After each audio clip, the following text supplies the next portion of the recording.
Hello and welcome to the Book Club Review. I'm Kate. I'm Laura. And this is the podcast about book clubs and the books that get you talking. Today we bring you Bookshelf, an episode dedicated to the books we're each reading outside of book club, the ones we get to pick and choose. And so, coming up, Washington Black by Esi Edugyan, The Lies of Locke Lamora by Scott Lynch, and Queenie by Candice Carty Williams. And from me, it's The Nickel Boys by Colson Whitehead, The Friend by Sigrid Nunez, and The Easternmost House by Juliet Blaxland. Keep listening to hear what we thought of them, and whether there might be any gems in here for your next book club pick. All that coming up, here on the Book Club Review. So, massive teaser here, but I'm really excited to talk about the books that I've been reading recently. I'm excited to hear about them. I've enjoyed them quite a lot, and sometimes I just come to Bookshelf to have a little bitch. But not today, listeners. Well, one of them I'm familiar with, one of them I'm aware of from Instagram, and one of them I've never heard of, so I'm keen to find out about them. I, in turn, I feel like I haven't managed that much reading over the summer. It's been the summer of War and Peace, which I've loved, but so where I've been diving into other things, it's almost just as a bit of a break from that, or I feel like these have been my sneaky kind of on the side reads. I do notice that they are quite slim in comparison to some of my more substantial tomes. No judgment. Yours look a bit more literary, to be fair. Should we start with you? Washington Black. Washington Black. Brilliant book. That's all. No. Right, moving on. No. So Washington Black, shortlisted for the Man Booker Prize. It is by Canadian author Esi Edugyan, who I think lives on Vancouver Island, short ferry ride away from my hometown of Vancouver. And she's a bit of a national treasure, really. Her second book, Half-Blood Blues, was really critically acclaimed. Did you read that one? Wasn't that shortlisted for the Booker? And I think that might have been the year that I read the shortlist. So I did read that, and I remember enjoying it, but I don't remember much else about it. So I read that. It's about a group of black jazz musicians in Europe in the late 1930s and then the 1940s, actually in Berlin, obviously, with Nazism on the rise and trying to get out. I didn't love that one, even though it was very good. This book, Washington Black, I mean, it has been critically acclaimed. It was also shortlisted for the Man Booker Prize in 2018. But separate to all that, it just hits so many sweet spots for me because it's a historical novel. It traverses the globe. It's beautifully written, just exquisite prose. And it has this theme of early 19th century naturalism too. Is that the word I'm looking for? Naturalism? Naturalism sounds wrong, but basically one of the characters is a naturalist. You're hesitating because of naturism. That's what's throwing me off. Like, they're not nudists. Just to take a step back then, who is Washington Black? He is our eponymous character, and he, when we first meet him, is an 11-year-old field slave on a Barbadian sugar plantation. And he gets taken under the wing of the brother of the plantation owner, who uses him with affection and some interest, but to be basically his servant. And he discovers that Washington Black is an incredible artist in his own right. It just comes naturally to him. And so actually, yes, Washington Black is the one doing all of these beautiful illustrations and helping this older man, Christopher Titch Wilde, inventor, explorer, and abolitionist, with his research. It has some slightly over-the-top elements in the sense that at one point the two characters, Washington Black and Titch, escape from Barbados in a hot air balloon during a storm and then they're rescued at sea. A lot of the reviewers talk about it being a romping good read, and it definitely is that. But at the same time, it has very profound and moving depictions, I think, of slavery in a way that doesn't feel as sort of blunt as the Underground Railroad.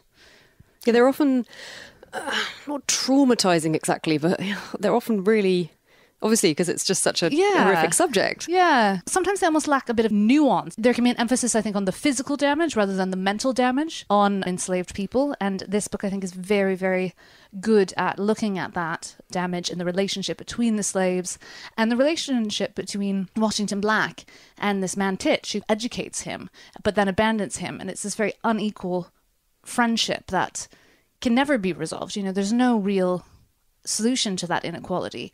And there's no way that Titch, you know, this rich white man, could ever understand really who Washington Black is. So romping good read, but then very nuanced depiction of slavery in the 1830s. I really, really loved it. I'd highly recommend it. My mum didn't love it quite so much, which makes me think that it would be a good book club book because, you know, a bit of debate there. Yeah, it looks great.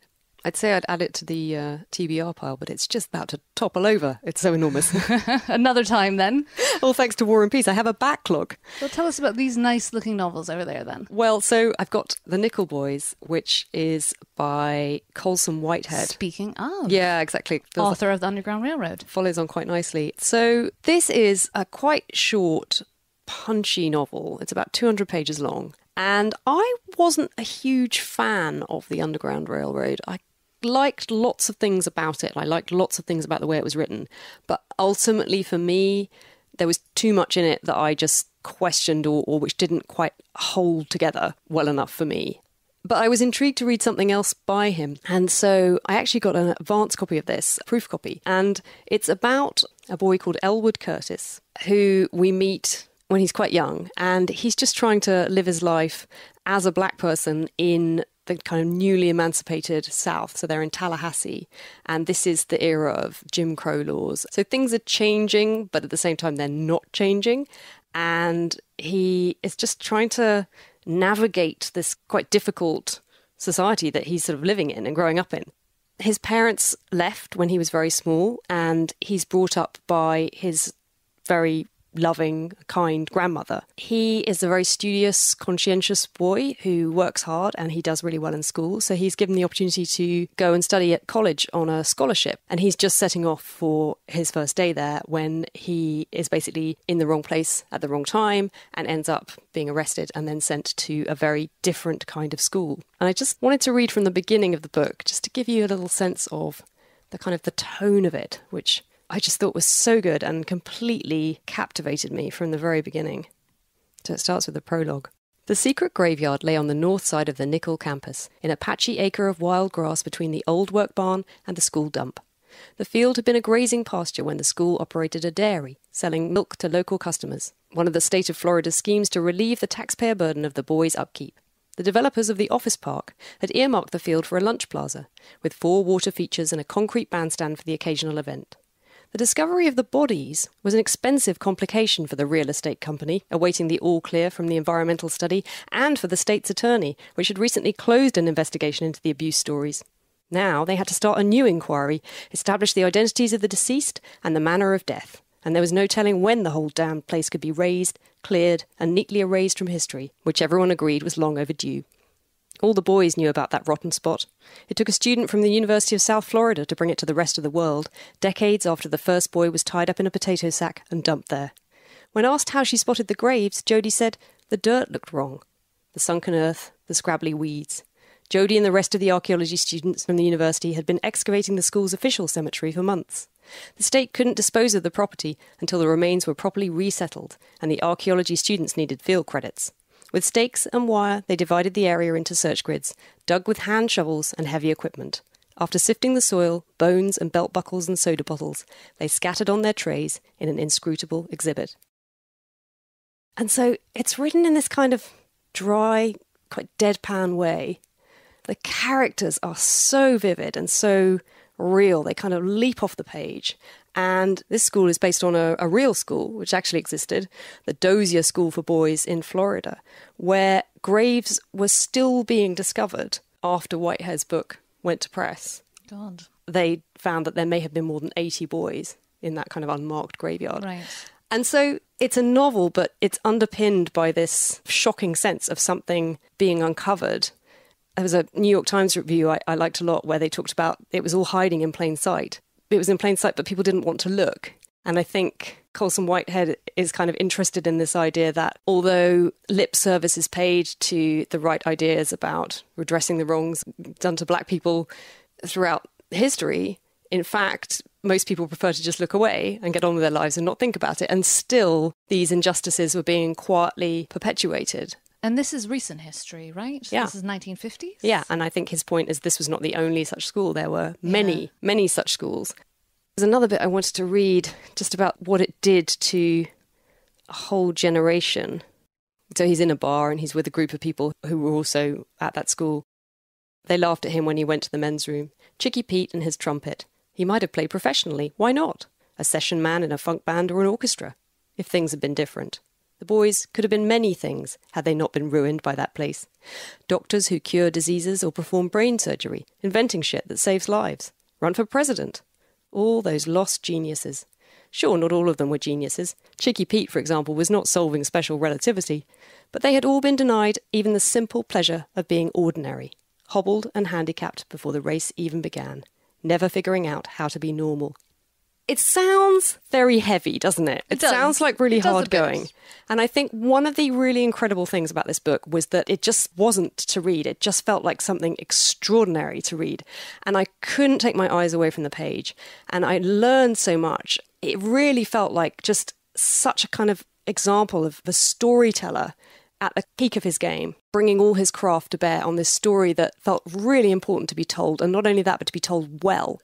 It's full of twists and turns and literally had me gasping out loud when I was reading it. At one point, I was just on the train and I was just like, oh my God, kind of out loud. People were staring at me in like horror because no one speaks out loud to their Kindles on London trains. And it was just wonderful. And when I finished it, I put it down and I was just like, oh my God, that was incredible. And I kind of was casting about for something to anchor it to. And I just was thinking about Toni Morrison's Beloved and I thought, it's that good. It's not the same. Nothing could be the same as Toni Morrison's Beloved, but it has that quality to it of something that is just a classic that should be read and will be read for generations and felt so important and just incredible to me. And then it was kind of funny because I put it down and I just thought, oh my God, there's going to be such a buzz about this book. It's just extraordinary. And I was sort of waiting for, media to light up about it. And actually, I kind of haven't really read that much about it. There's been a few reviews, which all have been extremely positive. And then people posting on Instagram who've read it, like me, I think most people are just like, oh my God. But I feel like it's kind of a slow burn. And I thought, yeah, with books, it takes a while, doesn't it? Basically, it takes a while for people to read books and then to kind of process what they think about them. And I'm sort of expecting it will be nominated for prizes.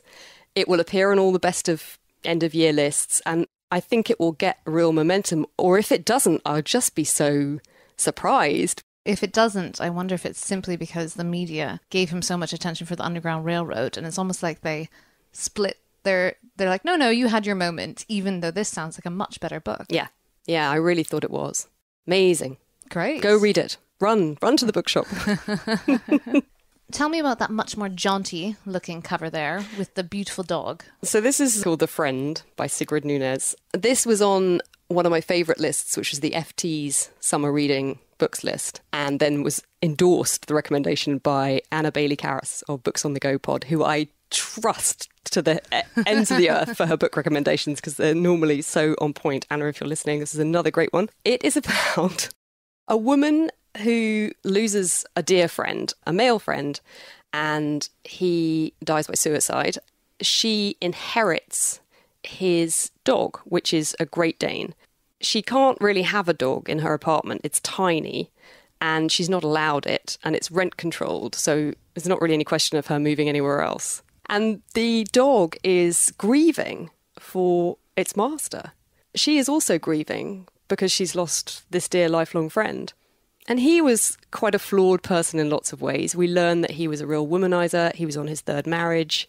He had, in his time, had inappropriate relationships with his female students, and that had rather kind of caught up with him. It's a very contemporary book in that way, and that these may have been things that contributed to his decision to end his own life. And so it's funny because it's a book about some quite serious themes, but it's packaged up almost like this kind of light rom-com. You've got the woman, she's a university professor. You've got the dog, the ridiculous dog. I mean, it's just huge, this dog, and it's miserable.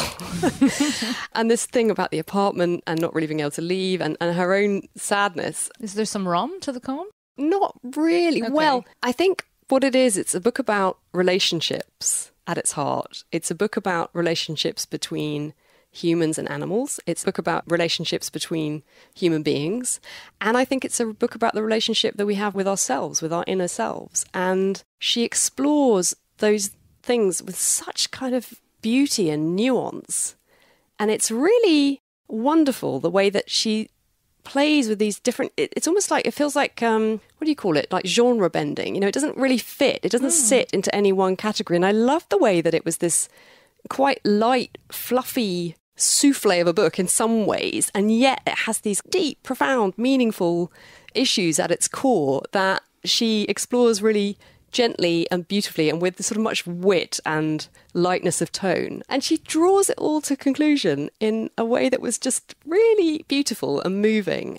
So yes, I think lovely, just lovely, really lovely read. And because it's got so much to it, I think another one that would be great for book club, really good. There's a lot to pull out and discuss.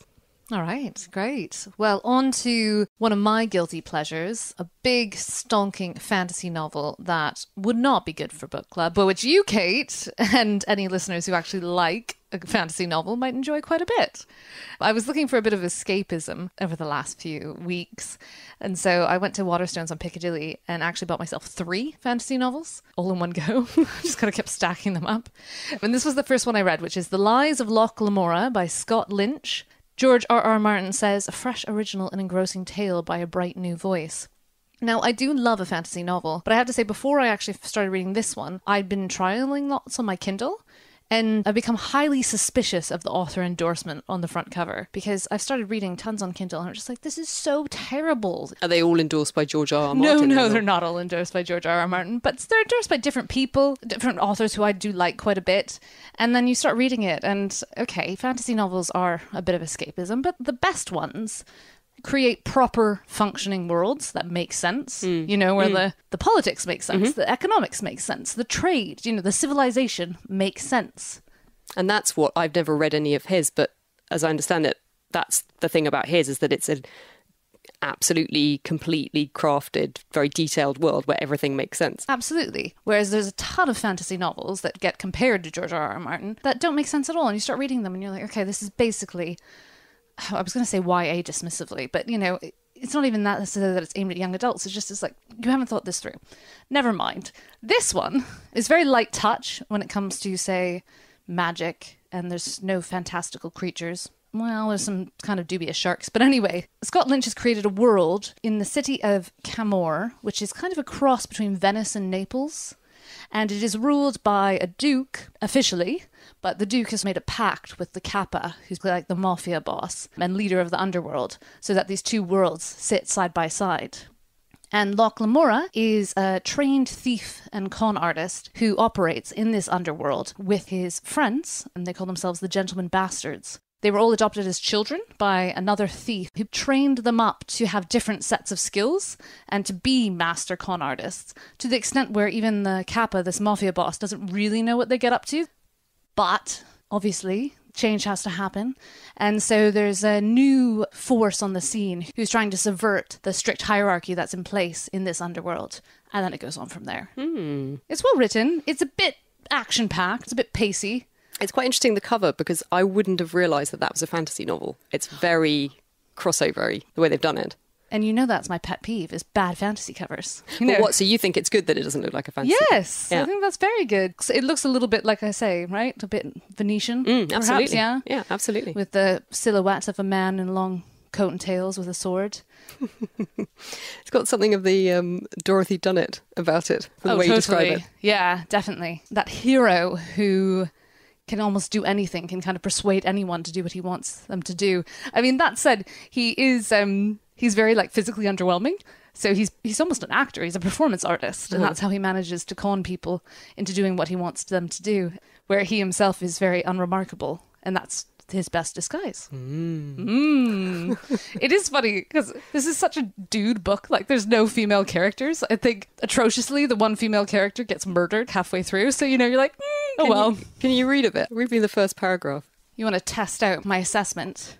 At the height of the long wet summer of the 77th year of Sendovani, the thief-maker of Camor paid a sudden and unannounced visit to the eyeless priest at the temple of Perilandro, desperately hoping to sell him the Lamora boy.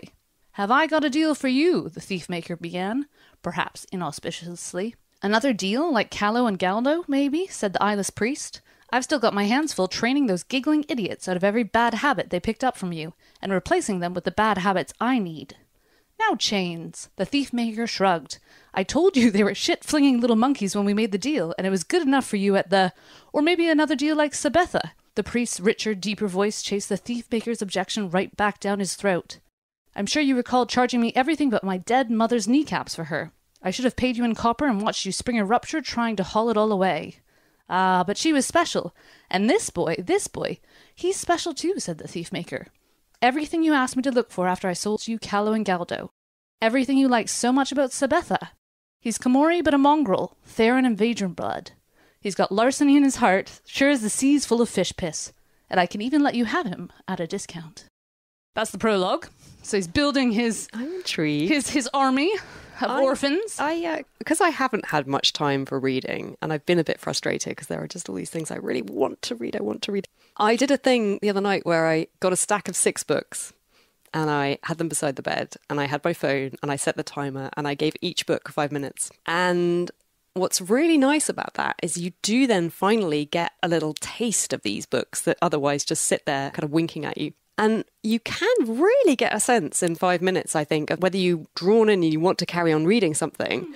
And some of them, I was really frustrated when the pinger went off and I had to stop. Whereas others, I was very happy, oh, right, okay, and just put that to one side. So I recommend that for people like me who are feeling the pressure a little bit. I think that sounds really wise too, because there's so many books that you would read depending on your mood.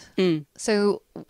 total aside, but I finally read Hotel du Lac, which I know that you've read, by Anita Bruckner. Now, I bought that, I think, because you had raved about it and tried to read it and was like, oh, God.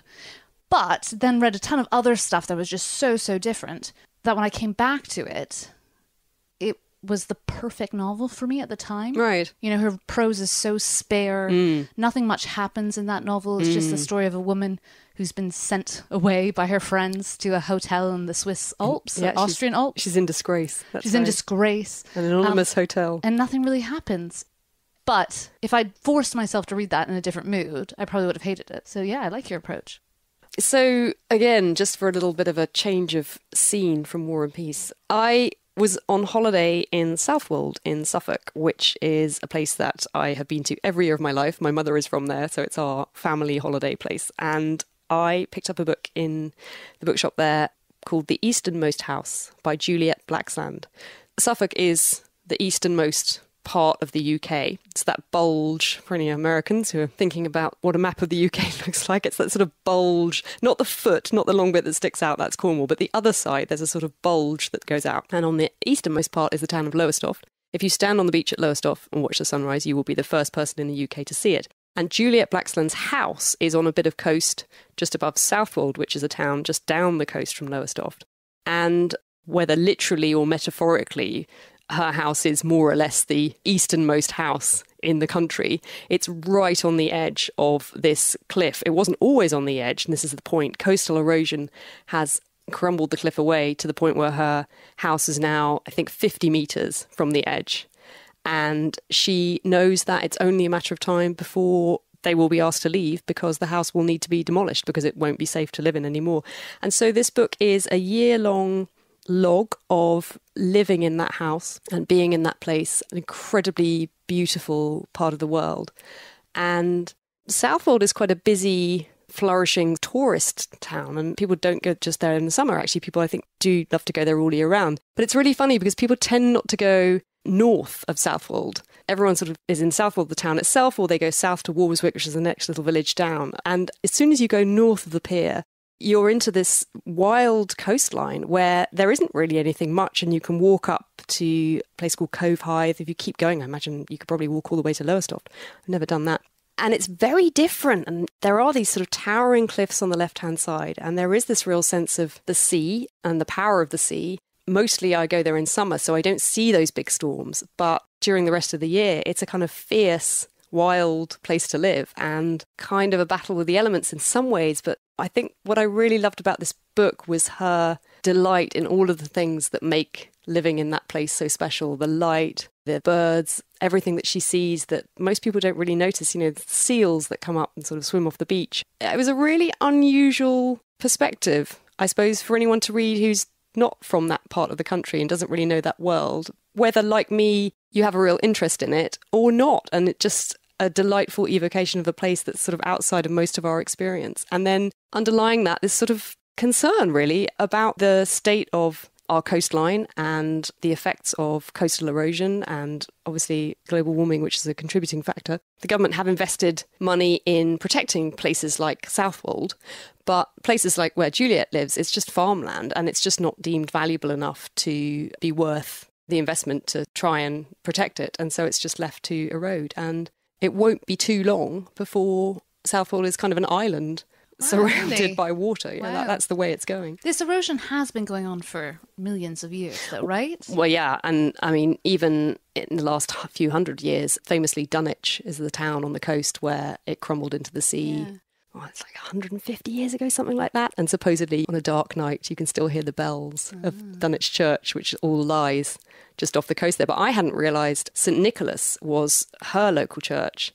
And that also crumbled into the sea and it happened before Dunwich, so it's further out. There's a church, there's a graveyard, there's all kinds of things down there, which I didn't know about. The book was shortlisted for a really lovely prize called the Wainwright Prize, which celebrates nature writing. And it didn't win. Robert Macfarlane's Underland won, which I also happened to have a copy of. I picked it up in a secondhand bookshop and I dipped in. That is a book about the world beneath our feet, kind of caves, fault lines, subterranean rivers, things like that, but also sort of scientific research stations that are buried down there, and people who are down there trying to figure out dark matter and how we can identify it. Yeah, I do know what you mean. Yeah, really, yeah. And when I just read the back, I just sort of thought, it sounds a bit weird. I'm not really interested in underground. I don't think that's for me. And then I read the first couple of chapters and was absolutely mesmerised. I mean, we know he is just a beautiful writer. He writes wonderfully about anything. And I've enjoyed his other books about walking and more kind of travel writing, I guess. But this is just, feels like, I think, another level for him. I think it took him a long time to write, and it's so beautifully crafted and wonderful, wonderful, wonderful read. I haven't finished it. I've only read the first couple of chapters, so I'll keep going with it. But what struck me was just that prize. And I was thinking, there's the Women's Prize. I read a few from that shortlist. Rubbish. Wasn't really much impressed. Rubbish. Booker Prize, it's always a bit hit and miss. Yeah, it doesn't seem great this year. This Wainwright Prize, there were 6 things were nominated. Oh, do you have the list? Because I was just thinking we've read some of the other winners, haven't we? Well, so Underland, which I've been reading, Wilding by Isabella Tree, which is a book about a farm in Suffolk where they decided they would let it return to nature. They would stop actively farming it and just gently try and, I believe, manage the land in such a way that the natural world could re-establish itself. So that sounds really interesting. Time Song by Juliet Blaxland, which I'm really interested to read, I think is about Doggerland, which is the name for the land underneath the North Sea between Suffolk and Holland, I want to say. I need to read this book and then I would know all about it. But which looks really interesting. The way that book's put together, it's all these sort of almost like artifacts and things that she's found, and it just sounds really fascinating. Our Place by Mark Cocker, The Easternmost House, Out of the Woods by Luke Turner, and Thinking on My Feet by Kate Humble. I mean, I've just read a couple of things from that list and I thought they were both extraordinary. And I just thought it's such a good list. Like, that's a good prize. If you're going to look for a prize winner, check that prize out. Well, the Outrun won that prize. Oh, that was good. I know that. A few years ago, for listeners, that was the Outrun by Amy Littrott. We talked about that pre-podcast days, I think. So there's no episode about it. But my book club adored that book, which is the story of Amy Littrott, a young woman who grew up in the Orkney Islands off the northern tip of Scotland, moved to London and became an alcoholic. She had a very terrible addiction that ruined her life in her 20s, and then she moves back up to Orkney. My book club was obsessed with that book. And actually, funnily enough, we were most obsessed with her time in Orkney, where she'd just be describing wild swimming and we're mesmerised. Like, nature writing should be quite boring and yet somehow can be transcendent. Do you think it's because we're basically, we're both London dwellers, we're sort of urban creatures? Is it that for us it has this mysterious fascination, and that if you just lived in the countryside and to you it was just like your daily life, do you think you'd be less interested? Maybe. I really don't know. I think there was definitely an element with Juliet Blaxland of just that yearning to be in that place, which I love so much. And through reading her book, it's true that I felt like I had a much deeper engagement with it than I ever normally get. It's like hearing someone's voice, someone who lives there. But of course, she will have to move soon. She won't be there for that much longer. No, I know. An interesting segue then to Queenie, which is set in London and is just the ultimate London novel. There's so much to recognise if you live in this city and to enjoy. I have an idea. This felt like a bit of an internet buzz book to me that I don't really know anything about. So tell me, what have I missed? What have you missed? So yeah, it is an internet buzz book. Rightly so. Dolly Alderton, who wrote Everything I Know About Love, calls it hilarious, compelling, painful, enlightening, honest. I loved it. And I loved it too. It's by Candice Carty Williams. This is a case where marketing folks are doing their job very well, even though I think it's probably quite offensive. So they have called this book The Black Bridget Jones, which is both a great hook and also, I think, really reductive. I mean, race is kind of pivotal to this story. It's the story of Queenie, a young woman, 25, in London, who's having a really shit time of it, really hard time of it. She has just been dumped. She's just had a miscarriage as well, despite having had a coil fitted. And actually, speaking of openings to books, you know, you made me read The Lies of Locke Lamora. Yeah. I'm going to read you the opening page of Queenie. Okay. Because as soon as I started reading it, I was like, this is the book for me. Great. I think probably for all women in there. Well, maybe just all women. I don't think any book has ever opened like this before. It opens with a text message. Queenie, in the stirrups now. Wish you were here. ... It just makes my stomach clench, even just thinking about it. I locked just my the word phone. stirrups. I locked my phone and carried on looking at the ceiling before unlocking it and sending a follow-up, XX. That would prove to Tom that I wasn't as emotionally detached as he accuses me of being. Can you just bring your bottom right to the edge of the exam table, the doctor asked, as I inched myself down closer to her face. Honestly, I have no idea how they do it. Deep breath, please. She said this a bit too cheerfully, and with no further warning, inserted what felt like the world's least ergonomic dildo into me and moved it around like a joystick. Oh my goodness. We've all been there. I don't know if I want to read about it, though. Oh, but it's so funny. Is it good? Yeah, Candice Carty Williams. It would have to be very good to make me... It is so funny. But you know what? I love that, though, you know, you read that and your reaction was, oh, great, I want to carry on reading. My reaction is just like, oh, my Lord. Put the book down now. It is very, very raw. I've never actually read Bridget Jones, so I can't say Oh, I mean, I read whether the comparison isn't One of anyway my fair. I've only ever seen the film. much loved books from, I haven't reread it, but... And maybe the point is just that when Bridget Jones came out, it felt really fresh and like a real take on what it's like to be a woman in London, as does this book, but not just any woman, a woman of colour facing prejudice and having horrific dates. It's quite eye-opening about how... offensive, abusive the treatment of black women is by all sorts of people who roam the city around us, and just the ignorance that they face every day. So it is in places quite difficult to read, especially because Queenie is on a downward spiral. She's really, really struggling, and she kind of has to go down to some quite dark places to then claw her way back up.